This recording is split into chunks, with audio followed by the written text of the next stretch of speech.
I wanted to be a professional musician. And I did eventually go on to do that. And I realized in that I was good at being a support role. But now, like, the new want is to prove to myself that I can kind of be the, for lack of a better term, like the front man. I want to be the guy that's running my business and doing a thing. And what it really comes down to is, like, I'm afraid to fail. I'm afraid that if I put out mediocre videos and they don't do well, then people aren't going to see me as a professional, and the things that I've done to help creatives won't matter. You know, there's a little more riding on it now than what there was when I was younger and wanting to be a musician. Like, now I got a family I got to feed. I have, you know, the stakes are just higher. I want to do this right.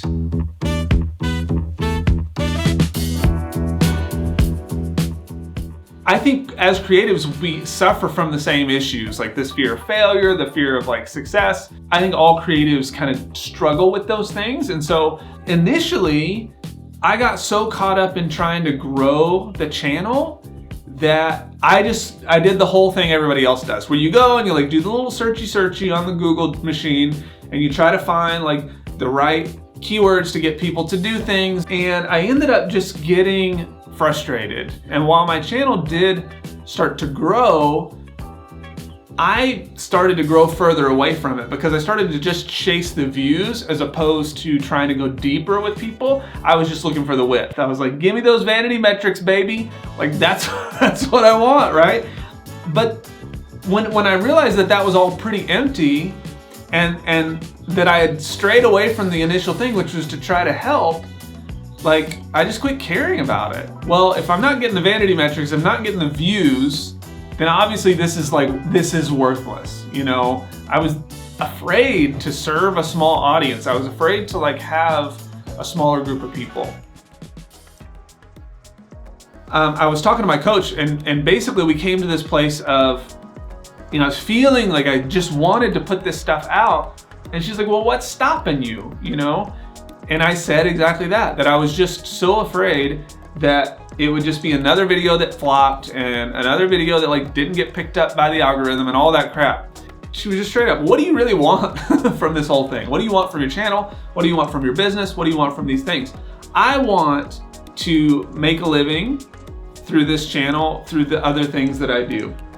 But making money is not the point, right? Like, you hear me say this a lot if you follow me. Money is not the end result. Like, the money serves the mission. And what I want is to have a small team of people that we really help creatives figure out how to get so clear on who they are and what they're trying to say so they can grow their audience and they can start to make money doing what they love to do.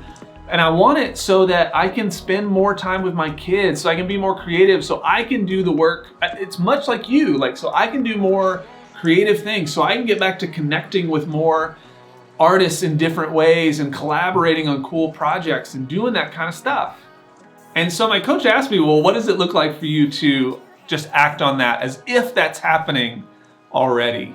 I realized that a lot of it was just putting out videos that were very raw, very real, that didn't take a lot of time, and it felt so good. It was like a freaking therapy session, you know, to just get up and talk in front of the camera like I'm doing right now.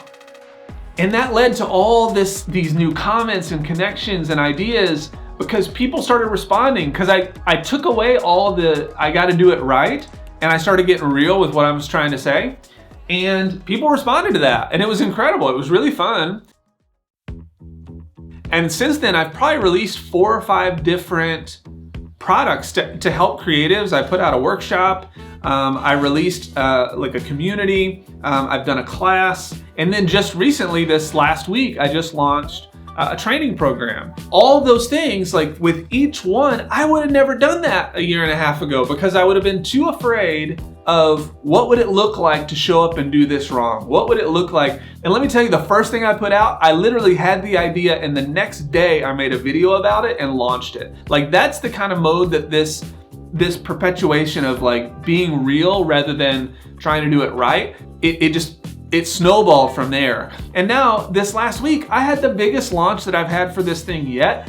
I've made the most money in my business, like in this business, and I've helped the most creators that I've ever had. Like, I have these awesome success stories of people that are doing stuff, and not because of me, like they're doing it because they're doing the work. I just get to show up and be like a voice of hopefully just help and encouragement, and like steering somebody down a way that's like, hey, you have enough, you have everything that you need right now. And it's been so fulfilling in that way. And there's a couple things I learned. The first one being like, it's okay to serve a small audience. That you don't need all the followers, you just need the right ones. And the second thing is to stop looking for certainty. You know, when we're uncertain, that's good. That means it's gonna force our hand at creativity. It's gonna force our hand to make moves, to use our gut, to use our instincts.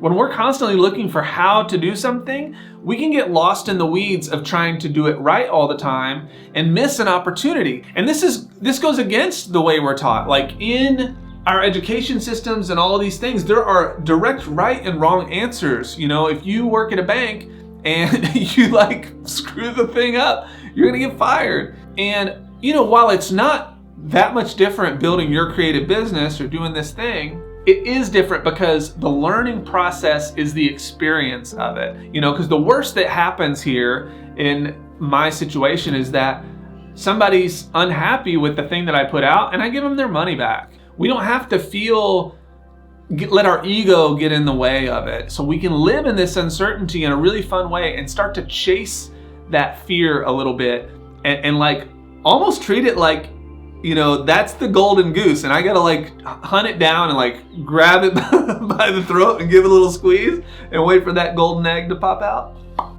Of course I want to grow. Of course I want like a bigger audience. Of course, because my mission is to help thousands and thousands of creative people change the way they see their worth by changing the way they see themselves. Like it's so, my why is like so ingrained in what I do here. There's one fear that we as creative people deal with a ton, and I'm not going to reveal what it is. If you want to know what it is, is that like a good enough pitch?